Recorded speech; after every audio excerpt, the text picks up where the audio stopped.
Jamshid aka, nima bo'lgan bu zikrga? Bu zikrimizga yomon antifriz qo'yishgan. Yomon antifriz qo'yishgandan keyin alyuminlarni yevorgan. Elektromobilning o'zini antifrizi bo'ladi. O'shandan qo'yish kerak. Almashtirilganda o'zi har yili yangi antifriz qo'yib almashtirish kerak bularni vaqti-vaqtida. Alyuminni yevorgan motorning ichini. Platani tagidan, mana plata mana shu yerda o'tiradi. Mana shu tagidan.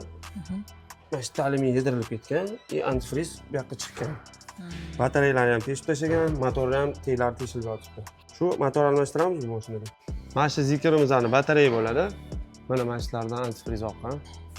Shu antifriz, yomon antifriz hisobiga mana shulardan teshilgan batareya ichidan mana shudan oqqan. Keyin mana bu yerda to'plabilni degan narsasi bor. Qaysidir ustaxonada zo'r ustalar yordam berishgan ekan. Bo'lmaganiga. Bularni boshqa qo'yamiz. Motor bilan birga keladi, boshqa qo'yiladi bular. Kimda shunaqa muammolar bo'lsa, pastdagi raqamlarga aloqaga chiqinglar.